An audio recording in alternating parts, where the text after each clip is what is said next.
Welcome to another fun-filled episode of Bottom of the Stream. My name is Adam. And I'm Nick. Welcome. I was expecting another welcome. What happened? I was just trying to catch you out there. You caught me out. We had dead air there for a second. How's it going, Nick? Yeah, good. Yeah? Yeah, we've just been having a conversation this evening in the house. If currency wasn't money, but it was biscuits, which biscuits would be the equivalent of money? Oh, wow, that's a great conversation. I like it. I think we decided the rich tea would be the penny. Yep, I'd agree with that. Because it's garbage. I don't mind a rich tea, though. But it's just like cardboard, isn't it? Yeah, they're all right in a certain situation. It's not a trustworthy dunker. No, true. Can't trust it for dunking. What else did we have? I think we had the Jaffa cakes are £2. No, not for me. Why not? I don't mind a Jaffa cake, but they're not high value. Well, yeah, but it's like you want something like a double chocolate caramel digestive or something for a £2. No. The reason it's a £2 is because you've got you've got the middle and the outside. Exactly. It looks like a £2. Exactly. Okay, I get you. Exactly. And then the gold bar's the gold bar. Fair. Any contributions from yourself? I do like an Oreo. Where would that go? It's 50p. Pretty. It's pretty trusty, solid biscuit. Maybe a 10 or a 20. Yeah, I'd say. Quite common. They're quite cheap, aren't 50p's got to be a weird biscuit. Like a wagon wheel or something. Yeah, something like that. Do you still get wagon wheels? Yeah, you do. Yeah. Or a Viscount? Weren't they like 50p shaped? They were. They're the ones with a minty centre, aren't they? Do you still get Viscounts? I'm not sure about them, but I've definitely seen a wagon wheel. Yeah, you can definitely still get wagon wheels. And you get Have you tried McVitie's VIBs? No, what's that? They're like very important biscuits. Okay. They're like new flavoured McVitie's chocolate digestives. Would that be like... They do like a blood orange one, a cherry bakewell one. There's loads of different ones. They're really nice. Sounds very posh. That'd be like a limited edition £5 coin or something. Yeah, something like that. No, they're nice. You should check them out. They sell them in Asda. This isn't an ad for Asda. It's just all McVitie's, but if you want to send us some biscuits, then... Yeah, definitely. Please. I'll be up for free biscuits. Please do. Anyway. I've got a bit of a thing for biscuits just lately. I seem to be eating a lot of them. Bad times. You should marry them. This lockdown stone's turning into like a lockdown freestone. It's not good. Anything else? That's good content. Any other good content you have for me? That's all the biscuit chat. So we should probably say why we're here. Oh yeah, can't do that. This is Bottom of Stream, and we are scouring the Netflix stream for hidden gems. And sometimes we find them, and a lot of the time we do not. That's true. We're coming up to the end of season 4 as well, which is crazy. I think we've done okay the last couple of weeks. Yeah, the last couple of weeks have been quite... the randomiser's been good to us, hasn't it? Yeah. See how this week's pans out. Yeah, I'm. Can we keep our good roll going? I just feel like we're on a bit of a roll, so let's see. Let's see what happens. This is episode 22. We've only got 3 left after this one for this season. It's just, mind-boggling. It is mind-boggling. This is like the second lockdown season. We've done two lockdown seasons and 2 non-lockdown seasons so far. What is life? I know. It looks like we're going to have to start season 5 in lockdown as well. Hopefully not for long of it, though. Fingers crossed. Look, hopefully we're closer to getting together than... hopefully. Fingers crossed. Yes. I do miss you. Yeah, so I was taking a drink. Don't take my non-response for... Fine. Obviously, I miss you as well. Have you got any Netflix news? Yeah, I have got a bit. Cool. What you got? So, today, as we record today, today as this is released, a new trailer dropped for a movie called Thunder Force. Oh, that sounds good. What's that about? It's a superhero movie. All right. Sort of. Okay. It's a comedy. Stars Nice. I like a superhero comedy. It stars Melissa McCarthy. You still Okay. interested? Sorry, I was taking a drink then that time. I wasn't ignoring you that time. And Octavia Spencer. Oh, cool. I do like Octavia Spencer. So they basically play a couple of normos who gain the power of super strength, and one of them gains super strength, one of them gains the power of invisibility, and they have to fight crime with hilarious results. Hilarity ensues. That sounds all right, to be fair. I like Octavia Spencer. She's really good. It's coming to Netflix on the 9th of April. Oh, that's really soon. That's next month. It's mere days away. Yeah. Excellent. Good knowledge. I haven't got any news, so this is all on you this week. Well, Hello? Alexis just told me to sleep well. Oh, that's nice. Why are you going to bed? That's nice of her. I think so. Does she usually do that? Nope, she's never done that before, ever. I didn't even say her name. I would sleep with one eye open if I was you, because that's a bit creepy. The robots are taking over. Yeah. Where should we go next? I haven't got any Netflix news this week, so it's all on you, I'm afraid. I'll keep going. That's fine. It's not a Keep problem. going. Netflix is making what it claims to be its biggest budget movie ever. Oh, okay. It's going to be directed by the Rousseau brothers. Oh, wow. They're a pretty big deal. They are quite a big deal, yeah. And it's called The Grey Man. The Grey Man. And this About week... aliens? No. Huh. This week, man of the moment, Reggie Jean Page. Oh, yeah. Joined the cast. Cool. He was the smouldering lead from Bridgerton. Would you like to know who else is in the cast? I'd love to. Do you know Ryan Gosling? I do know him, yes. Yeah, he's in it. Do you know Chris Evans? Yep. He's in it. The Russo brothers love Chris Evans. Yes. They've always just used him for everything. They've got history. Do you know Ana de Armas? Yes. She's in it. That's a strong cast. Do you know Billy Bob Thornton? Yep. He's not in it. Oh, okay. No, he is really. And it's the Grey Man. It's about a freelance assassin and ex-CIA operative played by Ryan Gosling, and he has been hunted across the globe by one of his former CIA colleagues. That sounds a bit boring. Doesn't it? Partners? Played by Chris Evans. So it's a bit of a globe-trotting spy. Gosling and Evans partnership. Yeah. Interesting. Born Identity type thing, I guess. Yeah, that's intriguing to me. Does, yeah, it sounds really good. I am biggest budget. I wonder what their biggest budget currently is. Yeah, I don't know. What should we? Obviously, we have no knowledge because they don't tend to release anything like that, any of that info. No. Maybe that Extraction, that must have been pretty high up there. Oh yeah, it could have been last summer. I'm just googling now. Oh, it's come up with the Grey Man. Well, this one I've just done a quick Google, and this one article seems to think that it's The Irishman. Yeah, I guess 159 million. Makes sense. Oh, I've had another one. Let's see what that says. It's something they've tended to keep close to their chest, so I would take it with a pinch of salt. 2 articles are now saying The Irishman, although this one does say Red Notice, but that isn't out yet. Oh, that's the Rock and The Rocks, Ryan Reynolds, isn't it? And then The Grey Man as well. 200 plus million. Wowzers. Big money. It's because they keep putting the prices up. Yeah. Got to pay Ryan Gosling's wages somehow. Exactly. Keep going. Hit me with some more news. Do you want more? Yes, please. Exciting sequel news. Oh. Tall Girl 2. I've not seen Tall Girl 1 yet. Tall Harder. That's coming. Keep getting taller. Yeah. Yeah, so she can end up as like the BFG or something. BTG, yeah, Big Tall Girl. That has BT. Yeah. She is. That movie has just started filming. That will be. Oh, cool. I would imagine on your stream in the next 12 months or so. Excellent. Do you want to know about another movie? Yep.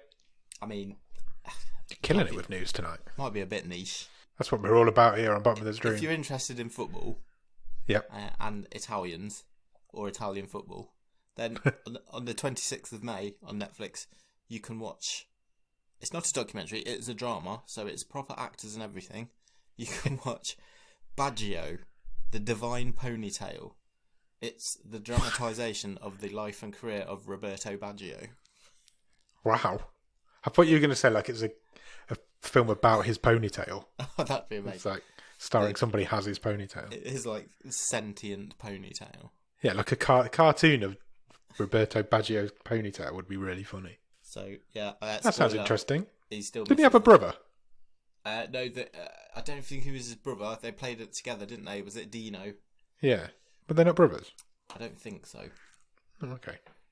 Yeah, spoiler: he still misses that penalty in the World Cup final. Wow. Cool.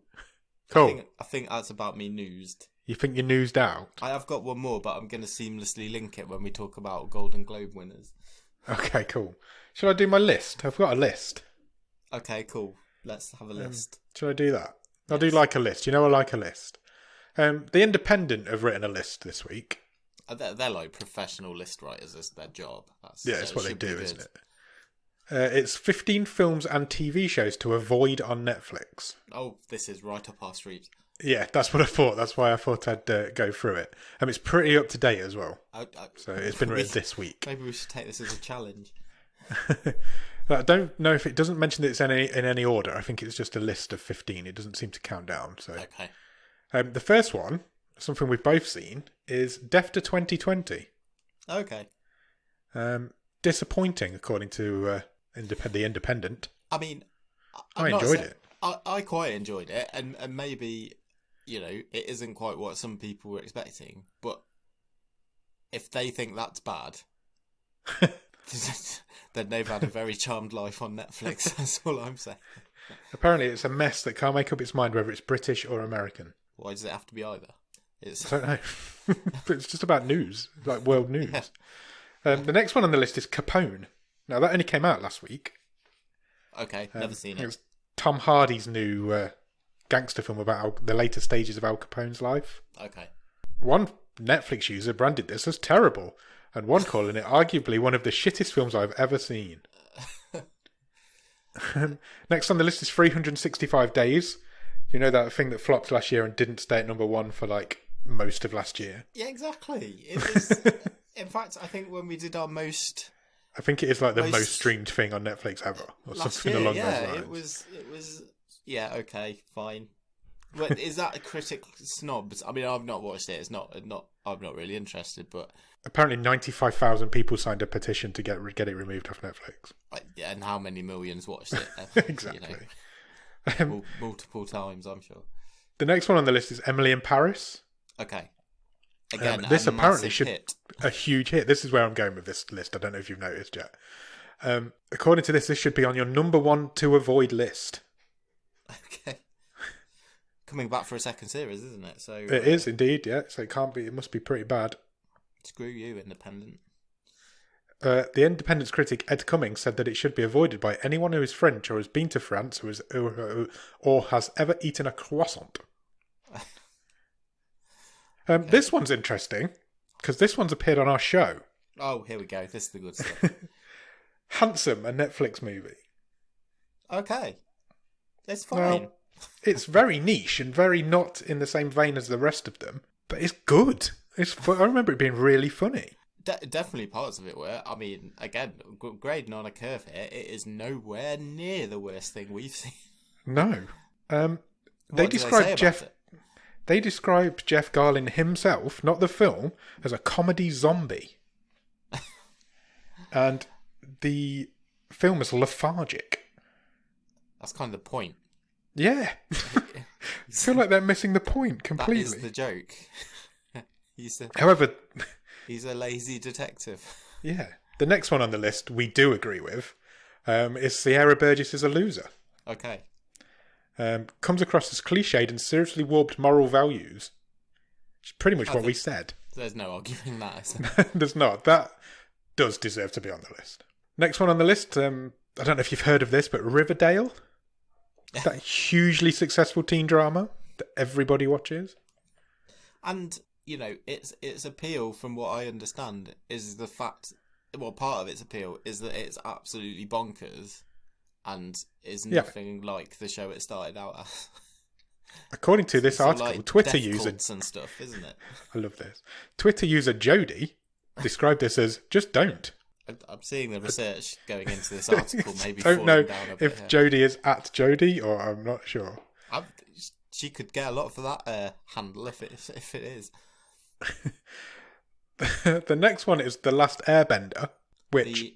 The M. Night Shyamalan movie. Yes, the M. Night Shyamalan movie from 11 years ago that isn't a Netflix original. Is generally considered one of the worst films ever made. It is genuinely considered one of the worst films ever made. And then it recommends that you go and watch the animated series instead. So that seems out of place on the list as well, because the rest of them are Netflix things. Isn't that also on Netflix? Well, it is over here. Yeah. The animated series. Yeah, that's what they're saying. Don't watch the film, watch the animated series on Netflix instead. That's just generally known, I think. Yeah. The Ridiculous Six. Yeah, I mean, it's Adam Sandler, isn't it? It's Adam Sandler late phase. It's Adam Sandler in his Netflix deal. It's again, I've not seen it. Have you seen it? No, I haven't. No, nor me. Apparently it's hastily put together with some dodgy CGI. Okay. The Circle, which is Tom Hanks and Emma Watson. I've never heard of it. I've heard of it, but apparently it's really bad. But I was thinking of the isn't it like a reality show? That's what popped into my head. Yeah, it's not that. Okay. The Kissing Booth. Again, I think there's more than one of those. Yeah, I think there was a sequel because The Kissing Booth was so damn successful. Yeah. It's Kissing Booth 2. Kiss harder. That's the same joke I've already made, but I like it. The Cloverfield Paradox is next. Is that the middle one or the last one? The latest one on the spaceship. Okay. Yes. I quite enjoyed it actually. I think it's quite good. It complements the first two. Again, it's nowhere near the worst thing on Netflix. You've not looked very hard if you're stopping there. They haven't looked very hard. Yeah. Next on the list is Behind Her Eyes, which is currently number 1 on Netflix. Yeah, so I know why this will be on there, because I read an article about it, and no spoilers, although I doubt I'm ever going to watch it. But I've watched 3 episodes of it this week. Oh, okay, we'll get on to that. Apparently, are you going to watch it all? I'm in 2 minds at the minute. I think you should, because I'd be interested to see what you think about Okay. it, because apparently the ending is absolutely batshit. Really? Yes. Bonkers. So, I think you should, go for it. Some people at work recommended it to me, and I've done 3 episodes. There's only 6. I've done 3 episodes. I'm halfway through. And it's pretty dull. Okay. But I am reliably informed that it is going to get a lot better. And I think I've guessed one of the twists, so I've kind of got to stick with it now to see if I'm right. Right. Okay. I we'll talk about it when you finish it. Yeah. From what I've read, you ain't guessing shit, mate. It does say in this article, actually, but the show is boring, bizarre, and slogs to a point where even its ridiculous ending couldn't save it. Okay. Next one on the list is You versus the Wild. This is Bear Grylls' interactive adventure. Yes, correct. I've not done it. I've seen it. Pop up as a thumbnail. I think I started it and then got distracted by something shiny and didn't finish it. You'd be rubbish in the wild. It's described on this as total trash. We're getting, I think the last one on the list, is Bright. Okay. Bright is considered to be Netflix's first blockbuster. It's an action movie starring Will Fish, I was going to say then. That's I nice thought name. you were going to say Will Ferrell. Will Smith and Joel Edgerton. One is an orc policeman and one is a human policeman. I've seen it. It isn't that bad. It isn't great, but it isn't that bad. But according to this article, is one of Netflix's most streamed movies ever. Yeah, So it was. it was huge when it came out. Well, they put everything behind it because, as you say, it was their first big budget. Yeah. 2017 it was come release. out. Yeah. For some reason, it's one of Netflix's most streamed movies ever. Yeah, I thought that was quite an interesting list because there's some really random shit on there. And there's some really good stuff on there that you shouldn't be avoiding. An odd list. It is a very odd list. Anything else? Have you watched anything good at the top of the stream? I have watched... not really, no. Not really watched much this week. Okay, fair enough. Nearly finished Superstore. So I just don't want to talk about it every week, but that's literally all I've watched. Just talk about it when you finish it. Oh, no, I know. Actually, watched a movie last weekend. Okay. It's an old movie. I think we went to see it at the cinema. We watched Shutter Island. Oh, yeah. because it popped up on Netflix. I loved the book. Yeah, I love the book. Like 10 years ago. Yeah.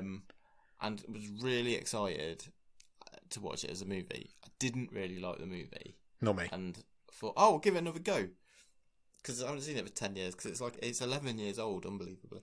Jesus. So the book's a lot older than that then? Yeah, and I still didn't really like the movie.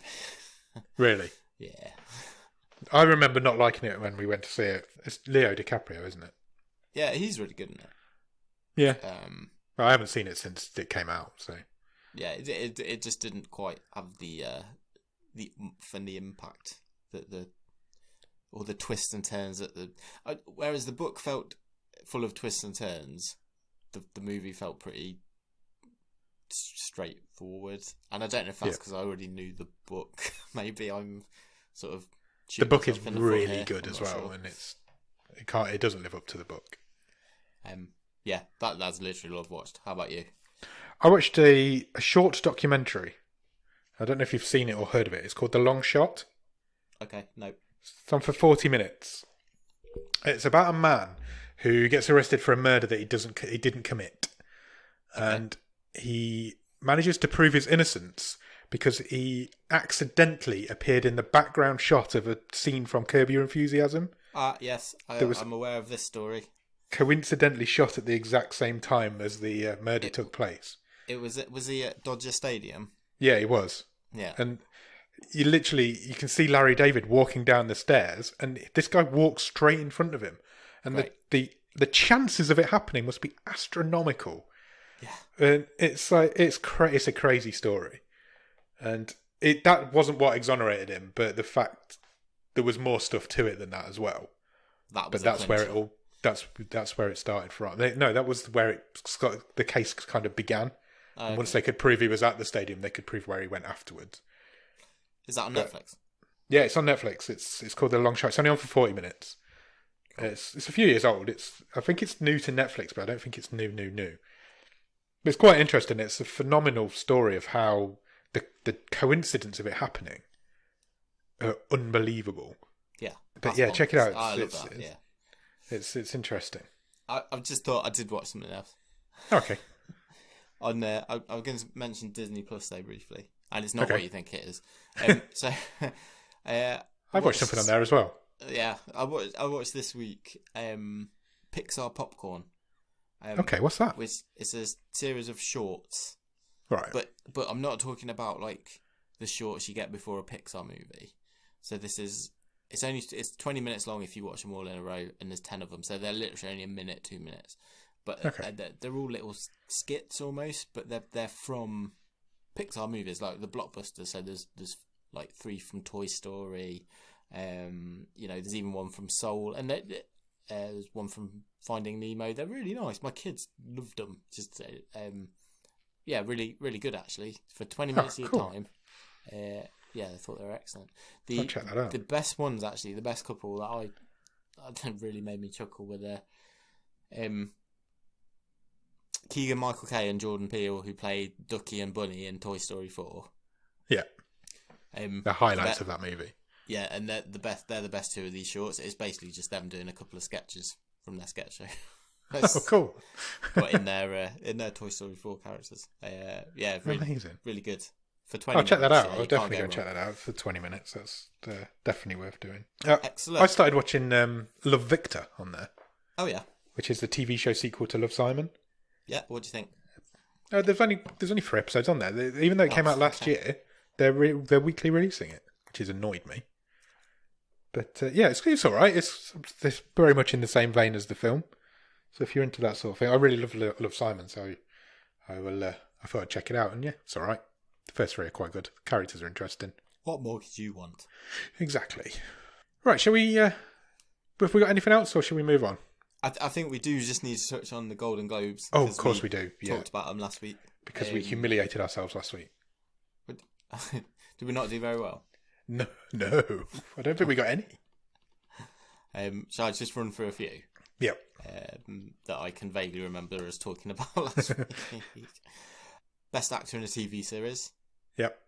Winner was Josh O'Connor from The Crown. Did he Prince Charles? Yeah, that's right. I I think you thought it was going to be Al Pacino.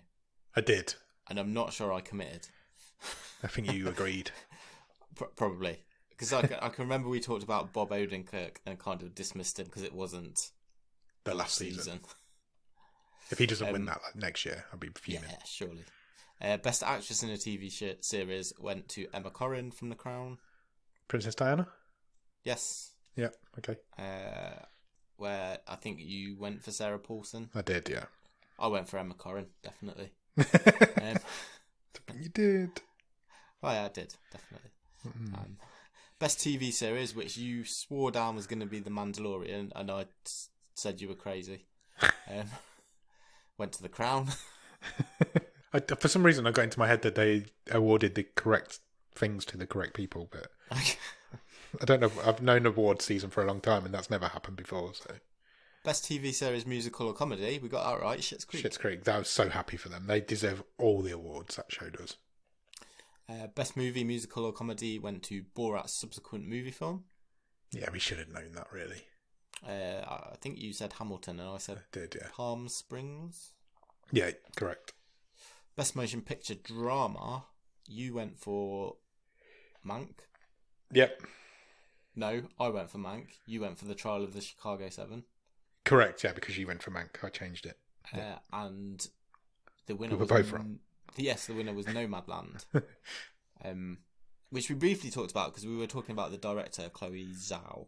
Yeah. So, just switching back to a bit of news, it has been announced that Nomadland in the UK is eschewing a cinema release, and it will be available on Disney Plus from April the 30th. Oh, really? Free of charge. Well, included in your subscription, should I say. Yeah. And yeah, I actually checked out the trailer this week, and it does look quite interesting. It does look quite good. I've seen the trailer for it as well, yeah. Travelling around the American West in a camper van. Yeah, it does look quite good. The chances are that's going to win an Oscar. The chances are now that's going to win the Oscar this year, and that's not going to get a cinema release in the UK. That worries me. Very possible. Yeah, very possible. It worries me. I don't think I like this new trend. I mean, I know at the minute cinemas are not open, but it's not good, is it? I mean, it is getting a limited cinema release over here, but yeah, but that's just to tick the boxes, I presume. Yeah. I mean, if it wins the Oscar, then chances are it might get a bigger cinema release. That's true. Post Oscars. But it Best does worry me. Best actor in a motion picture. Yep. Chadwick Boseman. We got that right. Yeah, we should. Yeah, that was obvious. Best actress went to Andra Day in the United States versus Billie Holiday. That's gone straight out. That's gone straight out over here as well. That's gone straight to Now TV, I think. Yeah. Okay, no, one more. I think we did, and I think that about covers it. Best director went to the aforementioned Chloe Zhao for Nomadland. Yeah. I think that's what we did do. I think we both went for the suggested it would be. I said Fincher. David you Fincher. said. Yeah, didn't you say the other one? His name's Sorkin. gone out of my head. Sorkin. That's it. Not sure. I think one of us said one and one said the other because we're sexist bastards. That's absolutely not true. Yeah, Mank didn't win anything, so maybe our presumption about Hollywood liking Hollywood was, interesting. Was just that. Interesting. Yeah, usually the Golden Globe winners would take the Oscar, so it's going to be. I think Nomadland might do well. Excellent. Good. Right, we've gone over half an hour, which we don't usually do before we start talking about the film. So, should we get me talking about the film? Yeah, let's do it.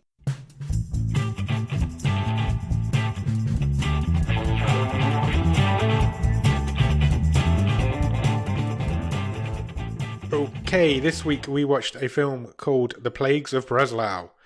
It is a Polish film from 2018. It is a 15. The runtime is 1 hour and 33 minutes, even though IMDb claims it's 1 hour and 50 minutes. I mean, there's got to be a different cut out there, surely. I would think so. I'll come to the pacing, because that's one of my notes. Currently rated at 5.8 on IMDb. Obviously, it's Polish. You're not going to have heard of anybody who's in it. But I am going to have to try and pronounce some of these names. Yes, I'm so excited for this bit. Let me get it up because I've lost it. Bear with. So it stars a lady called Malgorzata Kozuchowska as Helena. Happy with that? I'm delighted, yes. Daria Widawska plays Magda. I think they're your main two. They're your main two characters for sure. They are. They're the only two I've written down. But again, you're not going to have seen them in stuff because they're Polish, and unless you're well into Polish cinema, you're probably not going to have heard of them. Written and directed by a guy called Patryk Vega, which is an easy name to pronounce, although he is Polish. And again, they only ever made Polish films before. Do you have a one-word review of The Plagues of Breslau? Shed them. What? Shed them. Shed them? Is that Polish? It is, yeah. Oh, what's it for? What's it mean? Well, I might make you go and find out. Or are you going to leave it as a mystery? Mystery one-word review? Do you want me to tell you? I'll tell you later. In the episode. Maybe we'll make it a competition. I'll leave it dangling. We'll make it a competition for the listeners. What does Shedem mean? Cool. Okay. Interesting. That's the first time I've had a one-word review and I don't know what you're talking about. Where does this film start, Nick? We've got a proper title sequence. We do. Straight away, you can see the influence of a certain serial killer thriller from the mid-90s in this movie. Go on, call it out straight away. Because I almost expected Morgan Freeman to turn up halfway through this. Definitely. I think this movie might have one of the best first lines we've ever had, though. Because the first line in this movie is a skinhead approaching a woman in a car who's very obviously extremely upset. Yeah, she's crying. He says, "Hey baby, wanna have a gangbang?" He does. That's the first line. That's the opening line of the film. Incidentally, did you watch the subtitles or the dub? I went with the subtitles. Did you? I went dub. It's not a great dub. Okay. I'm not going to lie to you. Some of the voice acting's a bit wooden. These youths go to this woman who's sitting in a car. They open the car door because they're actually like interested in this gangbang. But then they notice that she's cradling a gun in her lap. So they leave quite quickly. Yes, he apologises and leaves. Yeah. She's crying. She's quite visibly upset. A drunk man stumbles out of a bar, stumbles past her car. That makes her more upset, I guess. We don't really understand why at this point. She kind of goes to open the door and he stumbles into it and it shuts. Yeah. As if she was going to get out and like speak to him. Yeah. But she didn't. Cut from there to we're in a busy marketplace is how I would describe this. And they find there's a body been found. Well, it's a package. It's a package, indeed. It's very strange. This film's very strange. Let's get this straight out there from the start. We're going to talk about some really weird shit in this film. This is a cowhide that has been sewn into like a package. I can't think of any other way to describe it. It's clearly, from the shape of it, when they pull it out from under this market stall, there is clearly a curled up body inside in this cowhide. Yeah. I've written this body is wrapped in cowhide, but it turned out it wasn't. It was sewn into it. Exactly. And then the lady that we met earlier pulls up in her car. This was my first of two unintentional comedy moments where she drove into a pile of boxes. It was very Father Ted. It was. There was no need for it either. She just pulled up and didn't stop. Into a pyramid of cardboard boxes. So she shows up to the crime scene. She's a cop, turns out. This is Helena, her main character. She's great here. I thought this was a really good introduction for the character. Yeah. She's a badass. She clears the crowd, closes the market stalls, buys a donut. Yeah. I was like, yeah, this is pretty cool. She's got a partner who loves a selfie. Yeah. I've just written, my line here says, weird cop man loves a selfie. Because he even takes a selfie with the body. As like an evidence photo. And I was like, what is going on? That's very strange. Then a coroner shows up. I presume she was a coroner. She was another lady. This is a female-led film. The three main characters in this film are all female. Four main characters, I guess, are all females. she shows up. She makes a guess that the body was suffocated to death. Yeah, basically, yes. That she doesn't know at this point because she hasn't examined it, but that's her best guess. Say something like, oh, it doesn't smell very much, so yeah, it can't have been in there very long, or something like that. When they get the body out of this hide and they kind of stretch it out a bit, and we find out that the man is a male body, and he has the word degenerate branded into him on his stomach. Correct. Yes, because the doctor says, oh, he's been dead about 2 hours. Yep. And it's very, very quick to say that. Yeah. And this branding happened whilst he was still alive. Yeah. A news crew show up. This news crew appear quite a lot during this film because it's the bottom of the stream film, so you need news crews. But they don't get anything out of them at this point. They just kick them out and get them away. Yeah, they're given short shrift, aren't they? Yeah. Cut from there to... we go back to Elena's apartment for a short while, and she's feeding some pigeons, and then her neighbours kick off that she's feeding the pigeons because... She's crying again. She's still crying, yeah. It makes some shit everywhere. We don't know why she's crying at this point, and we don't find out for a little while. Well, no, there's a shot of after she's been told off for feeding the pigeons, it cuts to the wall of her apartment, and there's loads of pictures of a male.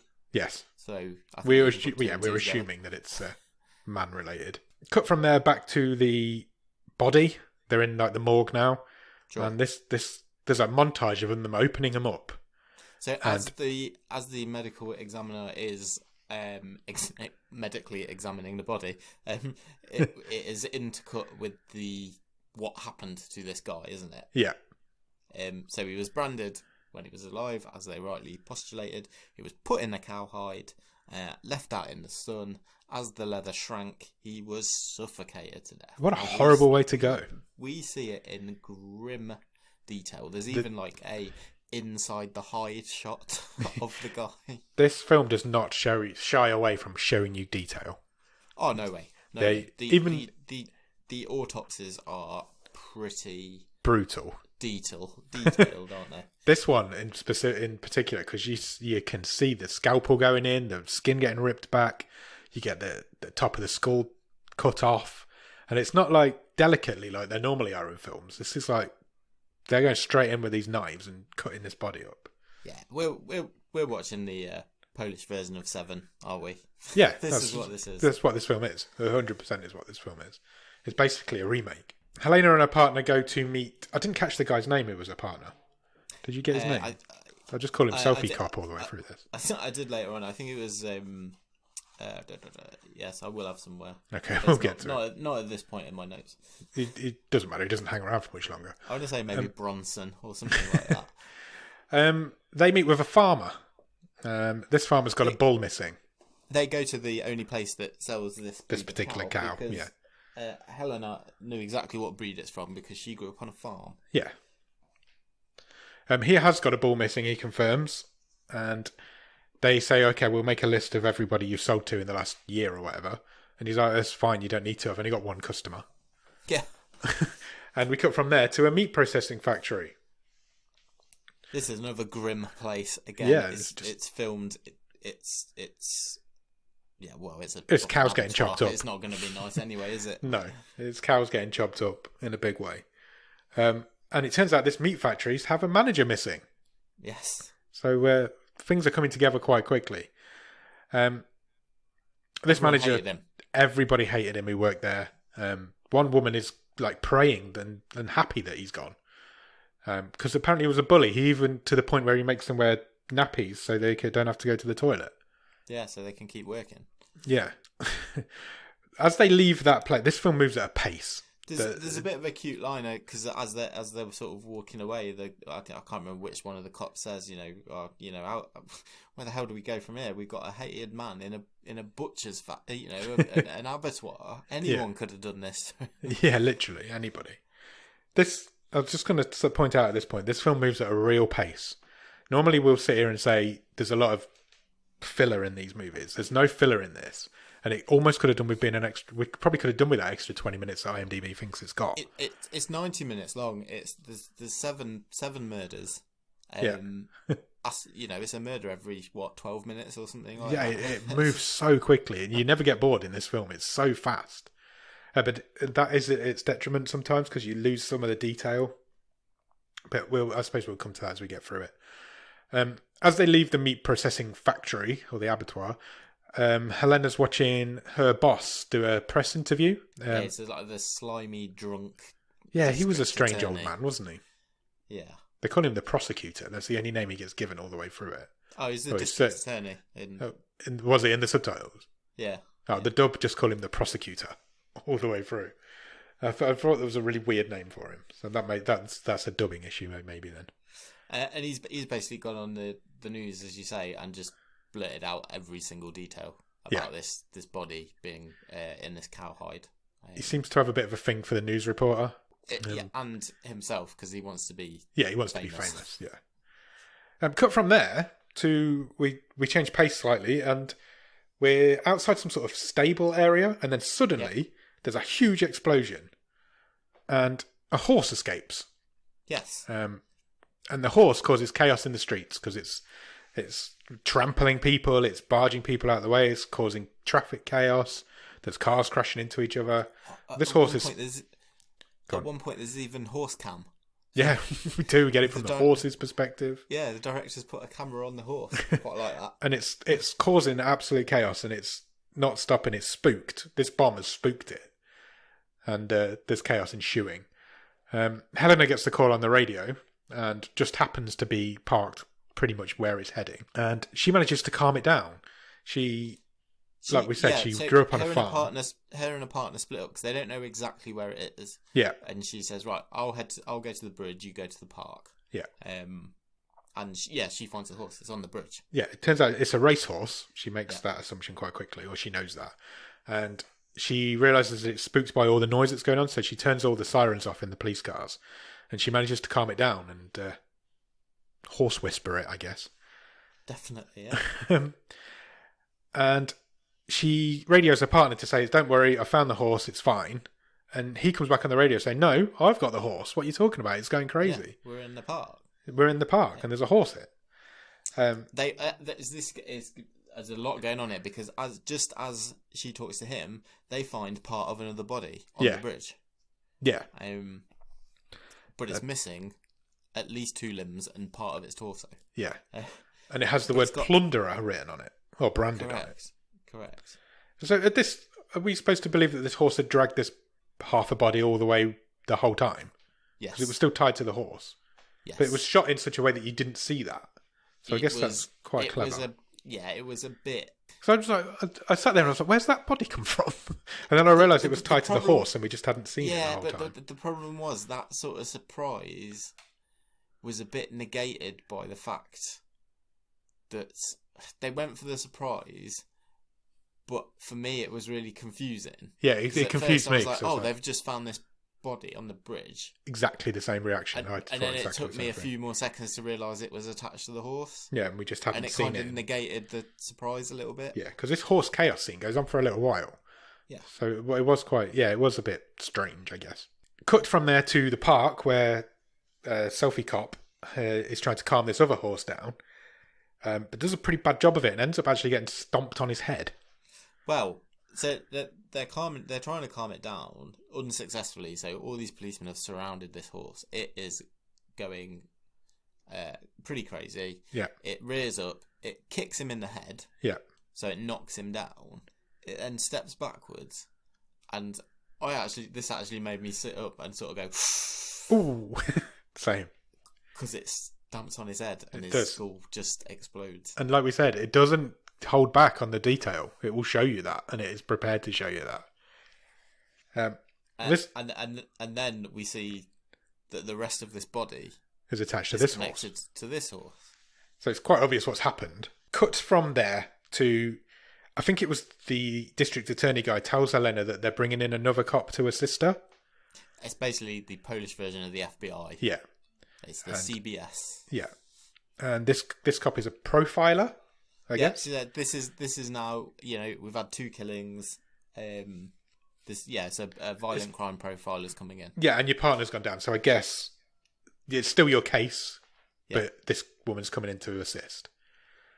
This woman's a bit of a savant, or she appears to be at this point, because she knows exactly what's happened. They're in the stables now where the bomb went off, and she knows exactly what's happened.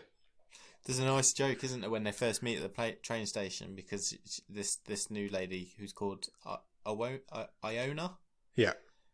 She meets Helena, and she says, hello, Helena, and she says, how did you recognise me? And they look up, And she's on the telly. She's on the big screen at the train station, calming this horse down from earlier on.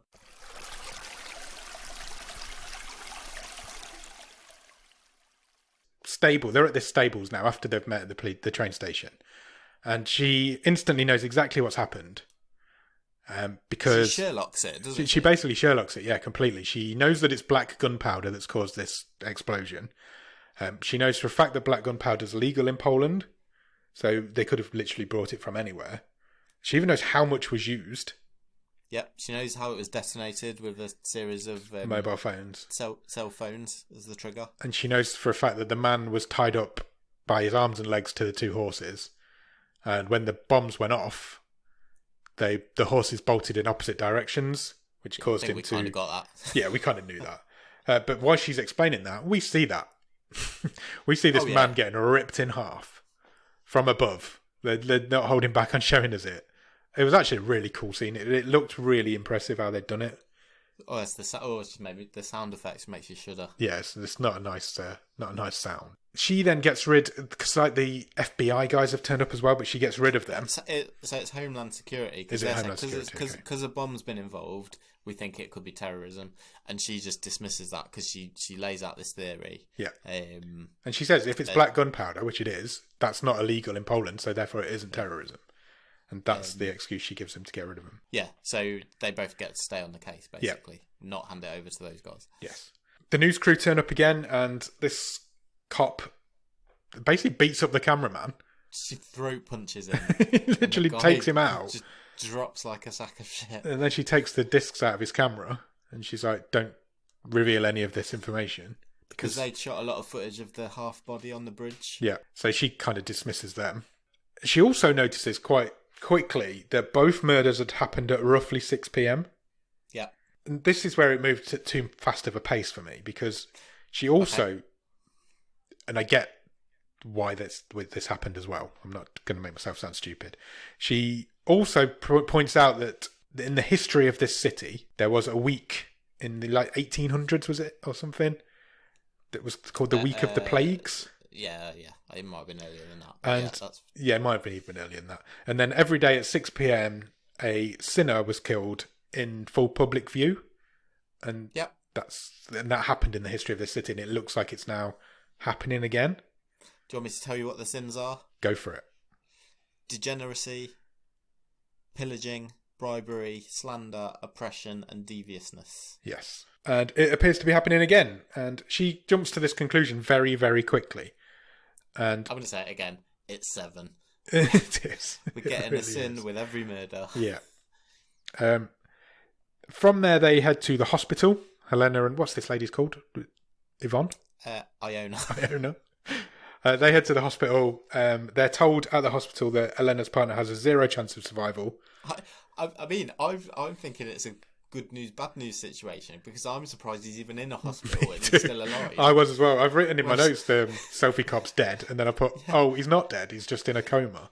Whereas they're the reverse. They knew he was alive, and they're like, oh, he's not coming back. I'm like, yeah, he's not coming back. He's had half his skull caved in by a horse. Twice. He got kicked and stood on. The doctor tells them, he's like, your partner's got 0 chance of survival. Can you tell his wife, please? She won't listen to me. And I was like, I've written, he's got 0 chance of survival. Doctor's got 0 chance of bedside manner. It was his only line, and he was literally just delivered it. That might have been a dub issue again, but the dub was pretty bad. Pretty much how it came across. Okay. This new cop, I've forgotten her name again. Iona. She takes charge. As soon as she enters this room, she basically kicks this guy's wife out of the way and starts massaging him. She's a force of nature, isn't she? She really is. She's a proper character. She's telling a story about how when she was little, she had a near-death experience. Basically, she got stung by a hornet and had a reaction, nearly died, and basically was brought back from the brink. The doctors didn't think she'd make it, and she's telling this as she's trying to massage the arm of Elena's partner. It's basically saying, don't give up. The doctors have already given up on him. Yeah. You guys are all he's got. Talk to him like... Because she says he's in the room. Yeah, she says when she was in a coma, she was fully aware of it the whole time. Yeah. And she could hear people talking and she could feel what they were doing. So she's like, don't lose hope. She says to his wife, don't lose hope. He can survive this. How she knows that better than the doctors. I mean, a bee sting is slightly different to being trampled in the head by a little bit, yeah. A horse, not a cow. While they're at the hospital, Elena gets a text. The text says that they've got an ID on the plunderer. So the guy who was ripped in half, they know who that was now. And it turns out he's like a corrupt bookie, like loan shark type of horse racing bookie.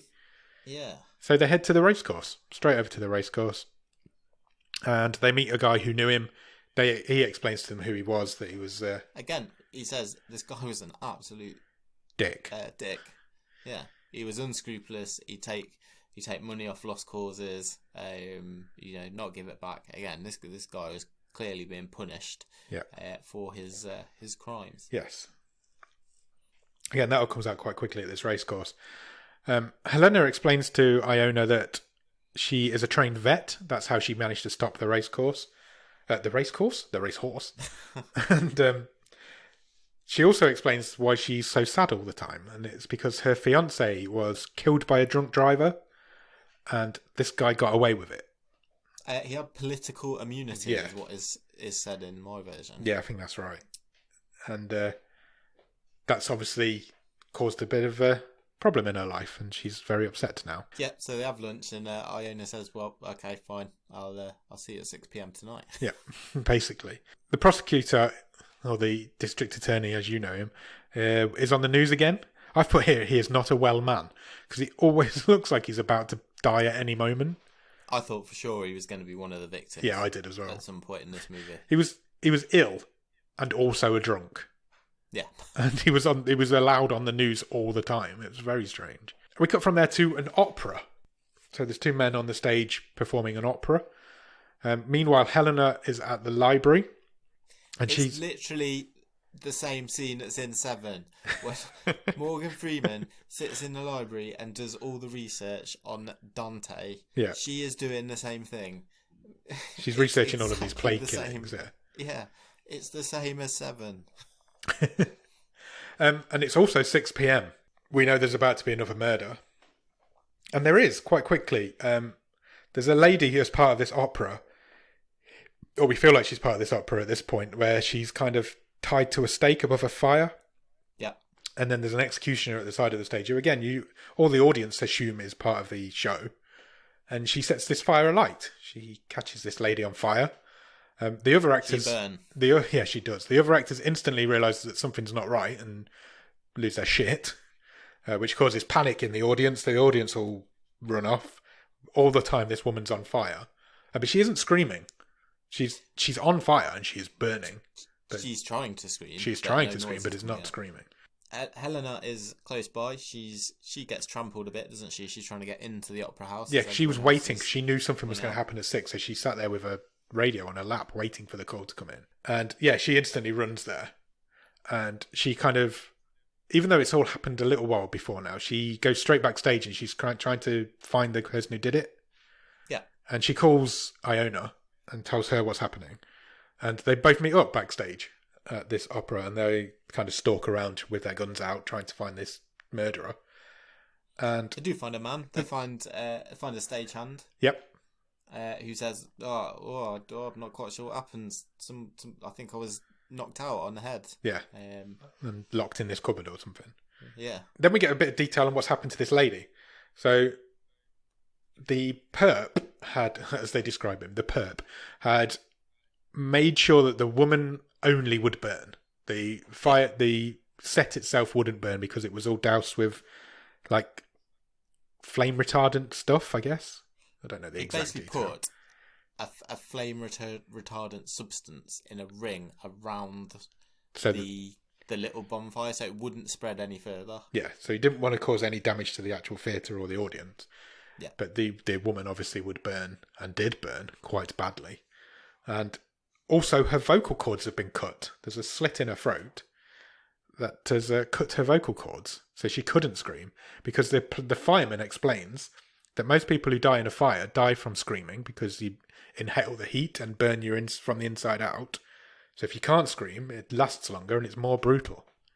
Yeah, the fireman actually said you've got a chance to survive a fire if you just if you don't scream, stand still and take it. Yeah, because you might survive the burns. So basically, what they've done by cutting the vocal cords is prolonging the agony of this woman who burnt from the outside in rather than the inside out. Quite quickly, the public identify the victim because the news reporters go on and try and get some information.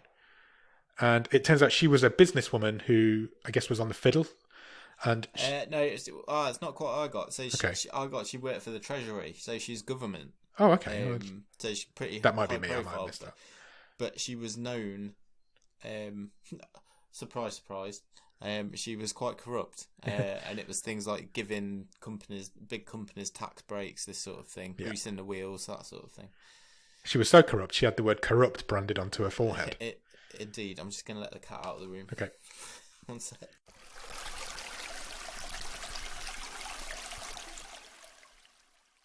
The cat is out of the room. Cool. So we cut from there, we cut straight back to the hospital where Selfie Cop is. Iona is vigorously massaging his legs this time because she thinks he's about to wake up. His toes moved. Yeah, she reckons his toes moved. I've just written, what the fuck is going on? He had his head stamped on yesterday. Yeah, she's convinced he's about to wake up. So she says to his wife, keep talking to him, keep him entertained. I've just written, what the hell's going on? This is a really weird scene. The fact that she was just got her sleeves rolled up and was just massaging this guy. But it does all make sense at the end. Helena and Iona are then... There's a really weird scene. They're walking through this park and a kid accidentally kicks a football in front of them. Did you catch this? And yeah, she just... Helena picks it up and throws it back at this kid and nearly breaks the kid's face in half. Yes, right in her nose. I don't know if it was intentional or not. Because it cut away quite quickly from it. But it was... I like that. It just kept that in. It really made me laugh. Retake. I think she was trying to throw it back to the kid and the kid would catch it and walk off. But she literally smashed this football into this kid's face. And then it cut away really quickly. It proper made me laugh. And it's like, what the hell? Why has that been left in? Cut from there to... There's a big face clock in Elena's office. And it's now 3:15. So we're coming up on another murder. And I've written here, there's a real lack of urgency here. They don't appear to want to get anywhere. Helena then gets a call to head to the commissioner's office. Sure. Because needs to go and see her boss. Because the perp is in the station. That's what it says. That's what this call says. The perp is here. Yeah, well, yeah. Mine says, yeah, but they were in the station. So, and then we get a revelation. The twist is revealed, which happened quite early, I thought, but it was quite clever how they did it. So who? Yeah, halfway through the movie, I thought it was a bold move. Yeah, great. Works. Who's the perp, Nick? It's Iona. Yeah, it is. She is the bad guy, and she is behind all of this. Because they find out that no one was sent to them from the CBS. Yes, and then it all kind of unravels from there, doesn't it? It's a forged. They've got a forged transfer note or whatever it is. Yeah, and we get a flashback then back to the theatre when Helena and Iona met up backstage. Yeah, and I did think she'd got there really quickly, and it turned out it's because she was there the whole time. And you see her taking her mask off and then pulling her gun and literally bumping into Helena straight away. She then rings. Yes, she does. She calls Elena's phone and she says, "Get down." Yeah, get away from the window and get down. She does, and she pulls everybody else out of the way. And then a great big wheel crashes through the window. Huge, great big, wooden cart wheel. Yeah, it's not a wagon wheel tied to it to bring us back full circle. Yeah, nice. And it's got a man strapped to it, and this man's arms and legs are all broken, and he's kind of strapped into like a wheel shape, and he has the word slanderer written on him. Yeah, they then have a conversation, so the police guys have a conversation whilst this guy's still just dangling through the window, casually next to them, dangling through the window with his arms and legs at right angles. and they say, they work out that they've not caught Iona on CCTV at any point. Yeah. And that she shopped herself. Yes. So it was her that gave the tip off that she was not sent by the CBS. Yeah. To which Elena says, "Well, this is all part of the game. Then we only know what she wants us to know." Yeah, and they're trying to get a shot of her, aren't they? But like you said, she hasn't revealed herself to any CCTV or any cameras yet. Yeah. But Elena says that's probably a good thing because the media have seen her with me. So if we release her picture, they're going to think something weird is going on. Because she's been hanging around with a cop for the last 2 days. Elena gets another call on her phone while she's back in her office. And when she turns around, Iona is right behind her. But it turns out it was a good dream scare. It was a good little jump dream scare, yeah. But Elena remembers she does know how to find her because previously in the movie, Iona had sort of exchanged a quick hello with the guy that turns out to be the police sketch artist. Yeah, sketch artist. And Elena quickly finds this guy who confirms that that was Magda. Yeah. I used to work with her back in Warsaw at the CBS. Yeah. And then they show her the picture. Show this same guy the picture of what's just happened of this guy on the wheel, and he's like, "Oh yeah, I know him as well. He used to be our boss. Our old boss. He was our old boss." He also then says, "Oh, he's the guy who testified against her that got her fired." Yeah, there's a lot of this guy's your Captain Exposition, isn't he? He's given a lot of information quite quickly. But again, because this film moves at there's a lot to pack in, and it's such a pace that it moves at. So you have to kind of. That definitely happened in the next scene. We should talk about Captain Exposition 2. That turns out to be Magda's mum. Yeah. So we get a quick montage of how the man.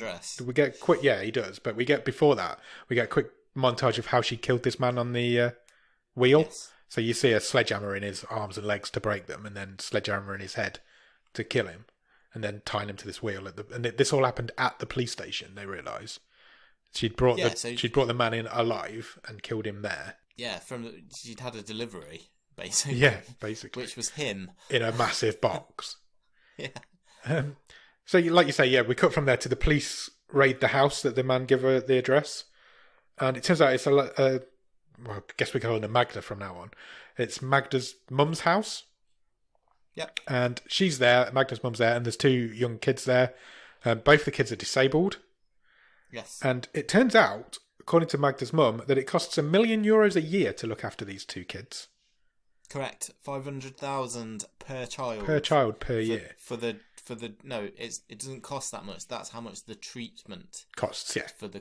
Will cost. Yeah. Yes. And obviously they don't have that sort of money. They're also being evicted from the house. So you're getting a bit of an explanation of why she's doing this, I guess, from this point onwards. Well, yes, because very quickly Elena goes through the murder victims in reverse order. Yeah. We already know about the supervisor, who was the guy who came through the wheel. Yeah. We then find out that Magda/Iona worked for the Treasury. Yeah. And the woman who was killed at the opera didn't have her back when Magda sort of did some whistleblowing, basically. She also used the loan shark. Yeah. And he then didn't pay them the money back. And by the way, she works at the abattoir as well. So she had a reason to kill all of these people. Yes. Because they've all wronged her in the past, I guess. And it's all connected. And at this point, Helena does some actual police work and has the bright idea that maybe, as the family is about to be evicted, the landlord could be in a bit of bother. Yes. So she gets the name of the landlord, doesn't she, off the mum? Yeah. But unfortunately, it's 5:48 p.m. Of course it is. And we cut to Magda, and she's driving like almost like a golf cart. It is a golf cart. With a barrel in the back. And I guess we know what's in this barrel. And we do know what's in this barrel because we see a view from the inside of the barrel. Barrel cam. With a man inside. And he's got oppressor written on his forehead. He is very much alive. He's very much alive, for now. She gets this barrel, she drives it to the top of a hill, and then she lets it go.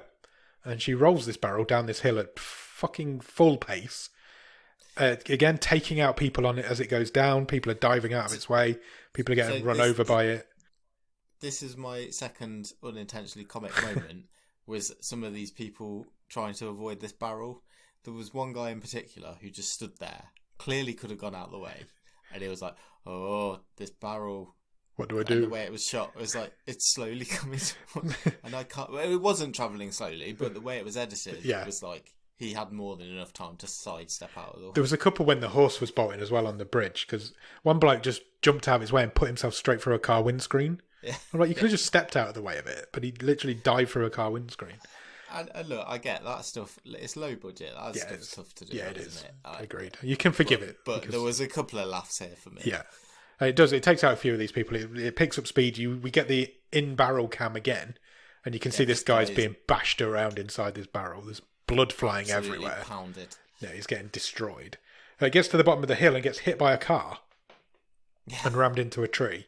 Elena shows up really quickly, like as soon as this has happened, because by the time she gets at the bottom of the hill, she's basically at the bottom of the hill, and she spots Magna walking away from the scene. So she follows her, obviously, because that's what cops do. And she loses her because she gets on a bus. She does. So Elena gets her car, follows the bus. I was going to say we get a bit of a car chase, but we don't, because the bus pulls over into traffic almost instantly. Her and a few other cops surround this bus with their guns, and the bus driver says, "Oh, she went that way," and kind of points the way she went. And we get taken to somewhere, again, that this location is becoming a bottom of the stream trope. Because we're out of nowhere, yeah. We're out of nowhere at an abandoned train station, we've gone a rail yard. We've gone from the city centre, walked around the corner to an abandoned rail yard. And there's just these abandoned rail yards seem to appear in quite a few of our films just lately. I don't know if you've noticed it, because there was definitely one in. It did make me chuckle. There was definitely one in Darklight, and there was also what was that one? The Revenge one. Oh, I was thinking of the girl who made Giants. They might be Giants. That's a pop group. Yeah. Oh, what was that called? I can't remember. Hold on, I'll find it. It was Jordan's film. Last season. Yeah. I Kill Giants. I Kill Giants. Yep, there was one in that, and there was also one in. Oh, what was that film called? Acts of Vengeance. Oh, there was, yes. So it's becoming a bottom of the stream thing to abandon train yards for some reason. That's 4 off the top of our heads. They split up when they get there, and instantly Helena gets knocked out by Magda. Yep, and hauled into a room. Cart, I guess. Camera cuts away, and then we're back at the police station. Helena's there. She's just being worked on by some medics. And we appear to have lost 2 hours. Or Helena's lost 2 hours. It's covered by a single line, and she says something like, "Oh, I don't know why she held me for 2 hours." Yeah. Something like that. Yeah. But she's survived, so she's okay. She then gets sent a picture of a man with the word crook written on his head, but not on his head like it's written on the picture on his head. It's like Photoshop. Photoshopped, yeah, that's the word I'm looking for. Turns out this man is the Prime Minister of Poland. Yeah, we're going high. Yeah, so obviously that causes a security issue. So we go to a room full of men in suits, the security men for the Prime Minister, I guess. And Elena's sitting there at this meeting, and she's not really that interested. She's kind of just looking at her phone. And when she looks at her phone, they're not taking her seriously. No, they're not listening to her at all. Fellow policemen, no. They're like, well, we get threats on his life all the time. Because tomorrow or today, I've lost track of if it's the same day or not. The Prime Minister will at 6 p.m. will be attending a event at a stadium. Yeah. And they're like, no, we're the best security. Nothing can possibly happen. It will be fine. We get threats on his life all the time, that sort of thing. While she's sitting in this meeting, Elena's just looking for her phone, and she finds a video that Magda has obviously left on her phone during these missing 2 hours. Yeah. And it's basically a video message to the Prime Minister telling him she's going to kill him, is basically what it is. Yeah, it's this, you broke your manifesto promises, you're not helping the little guys, like you said. It's a political tale as old as time. Yes. So, as soon as the security details see this information, or see this video, they steal Helena's phone, and they're like, this is our case now. You're off. This is a Homeland Security. This is a terrorist threat now, because it's a direct threat on the life of the Prime Minister. It is the next day, because the Prime Minister's doing a public show, I guess, and he's going to the Speedway. He's the guest of honour. That's the word I was looking for. Guest of honour at the Speedway Stadium. meet, and he gets introduced in front of the whole crowd, and it's 5:55 p.m. and Helena's there as well. She's on the other side of the stadium, kind of just seeing what's going to go down, and it turns out it's the Prime Minister's birthday. Yes. So the crowd sing happy birthday to him. Some of the racers bring him out a birthday gift. Yeah. And before, I thought this was quite funny. Before he even opened the box, the stadium announcer said what was in it. It doesn't get as nice surprise. It's turned out it's a golden helmet. So I have put at this page, he's getting a head in a box. It's literally 7. Yeah. And it is. He opens his golden helmet. He goes to put it on his head. It doesn't. It doesn't fit on his head because there's already a head in there. Obviously, his security go ballistic. They bundle him out of the stadium quite quickly. Cut back to the medical centre, I guess, what they call it, morgue. The golden helmet with the head in is there, and the head gets taken out of the helmet. And whose head is it? It's Magda's. It's Magda's head. This may have been on me. Okay. Did you get it straight away? No. Because it comes about 3 lines down in my notes. I had to pause and double check. Again, I know it's low budget, and I'm willing to forgive it because it's difficult to create a fake head. But I didn't get it straight away. It was her. I didn't get it until the next bit because they pull a thumb drive out of its mouth. Yeah. And I was like, that's definitely Magda. You could tell at that point that, because I think that possibly was her with just her head sticking through a table. I think you're right. Yeah. So they pull this thumb drive out of the head's mouth. They watch it. It's basically a confession, isn't it? It's of everything that's happened. But it's also been leaked to the news. Yeah, they have a copy. They have a copy, and they're going to show it in its full. There's 21 minutes long, she says, and we're going to show it in full because it changes the face of this case.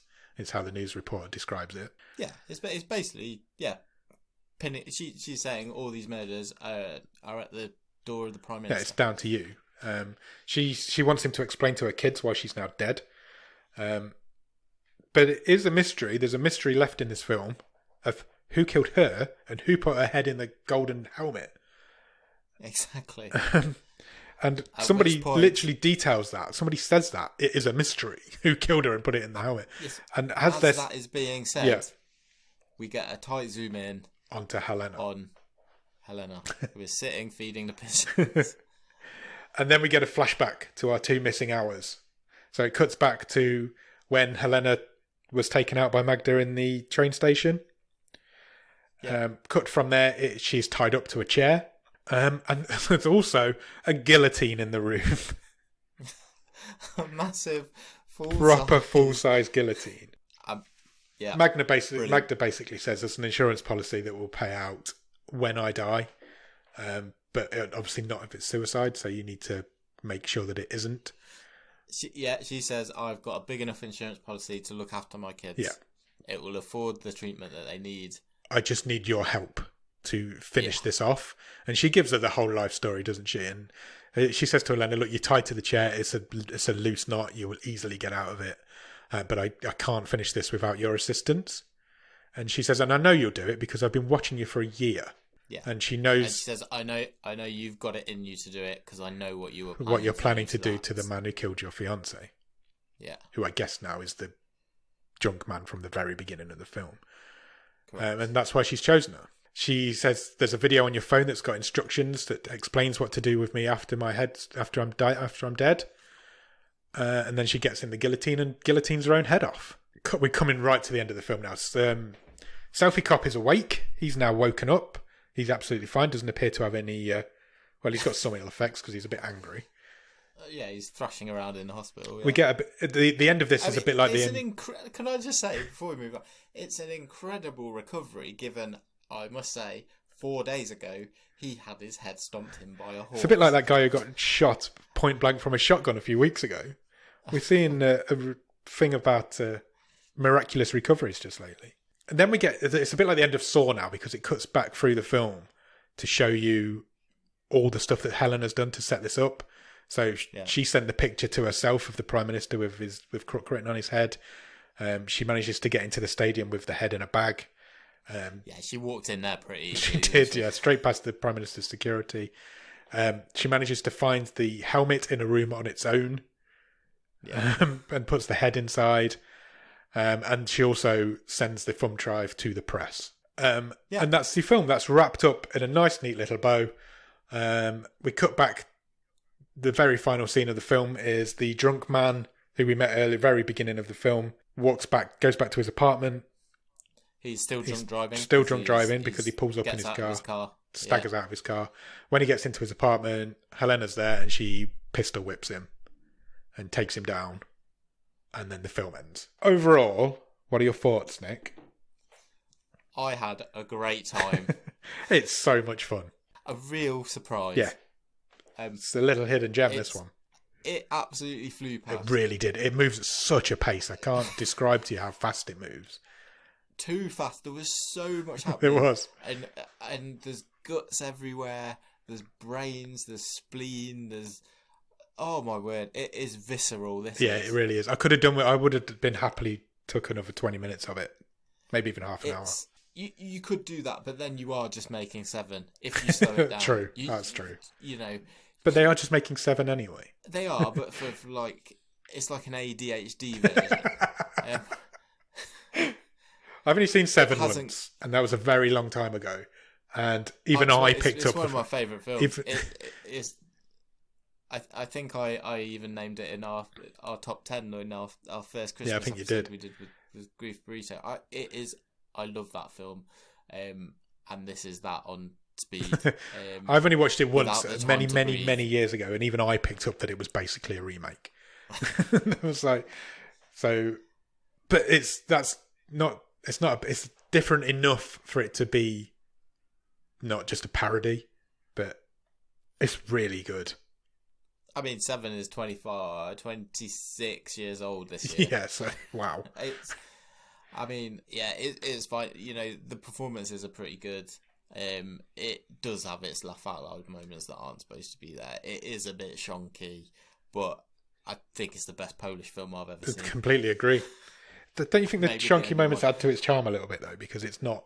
I think it's not well rounded and it's not polished. There are bits. Can I also say I can't believe we've not mentioned Helena's haircut.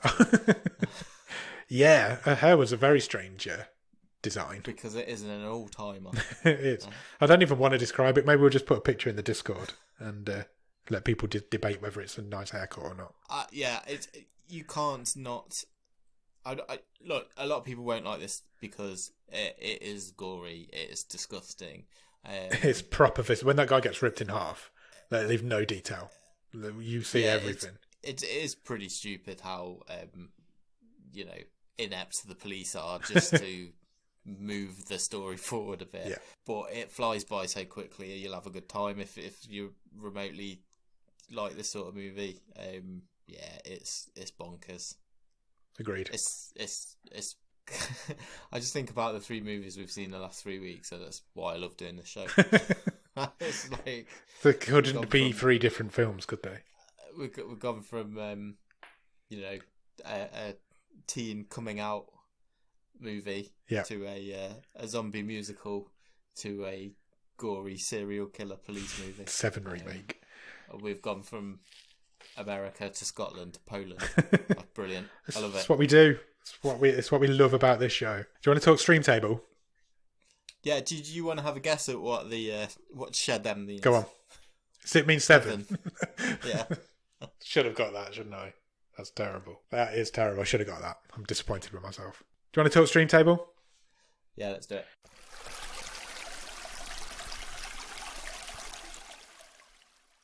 Where am I recapping from? I mean, it's top 10 for me. Agreed. I think it's probably a bit higher, but let's hear the top 10. Let's go from there. Top 10 currently is The Discovery at number 10. Pottersville's at number 9. El Camino Christmas is at number 8. Ross Cook's Wildcard, A Silent Voice is at number 7. Alex Strangelove is at number 6. The top 5 is Catfight. VFW at number 4. Nick's Wildcard Lost Bullet at number 3. Last week's film, Jordan's wildcard, Anna and the Apocalypse at number 2.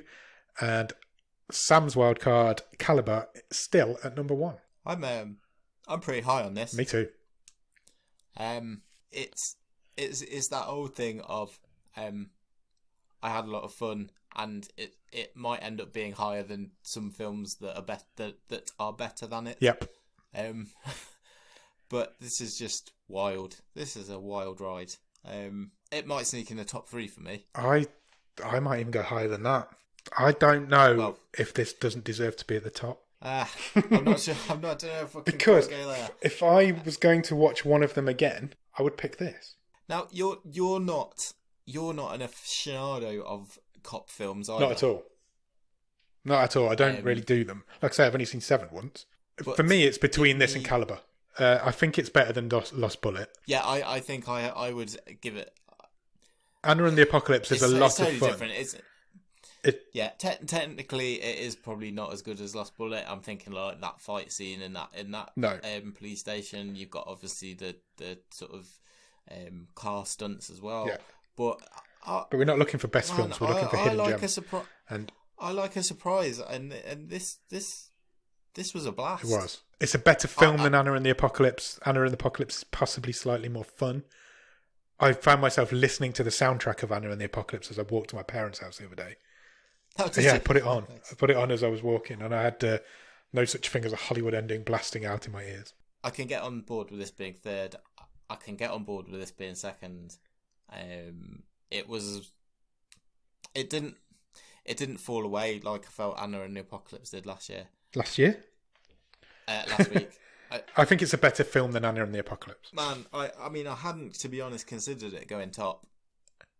Second was as high as I'd have thought. But I mean, if you take everything else away from it and just put Caliber and this next to each other, which is the better film? Which is the better film? Caliber's a better film. Is it? I'll take that. If that's what you think, then I'll take that. No, I think it's a better film. I'm not saying this shouldn't be number one. It's a coin flip for me. It's really, really tight, isn't it? I'm not trying to get out of it. It's a coin flip. Honestly, it could go either way. I had a lot more fun watching this. The acting isn't great in this. No, the dub's pretty bad as well. To be fair, it's got some unintentional comedy moments in. It looks pretty cheap at points. I want to say I had a lot more fun watching this than I did Caliber, but Caliber isn't supposed to be fun. And this isn't supposed. Is this supposed to be fun? Yeah. When you make a film that's as gory like that, it's supposed to be fun. When it goes that quick. Yeah. But Caliber does have that one moment at the beginning where you're like, holy fuck, I did not see that coming. And hey, come on, remember the last shot in that movie? Yeah, as well? The last shot is awesome. It's haunting.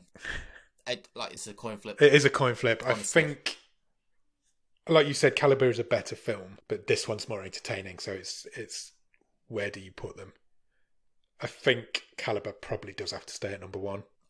It is so close for me, honestly. It's a coin toss. I don't know. I don't know if I'm just thinking. Genuinely I don't know. I only watched this last night. Yeah, I did as well. I don't know if I'm still a bit high on it. Maybe. But we are where we are. We're talking about this when we're talking about it. So, should we put it at number 2 with the caveat? 1.5. 1.5. Maybe just have a joint number 1. We've never done that before. We'll put it at number 2 with a caveat that 1 is the better film, but 1 is the more entertaining film. So it's whichever you're into for that, whatever you're looking for that evening. Okay. Number 2. That's 2 number 2s in 2 weeks. There you go. And it's broken up our wildcard section as well. There's a film that's not a wildcard film near the top now, which is nice. Good. Hey, I'd agree. How are you turning the tide on it though?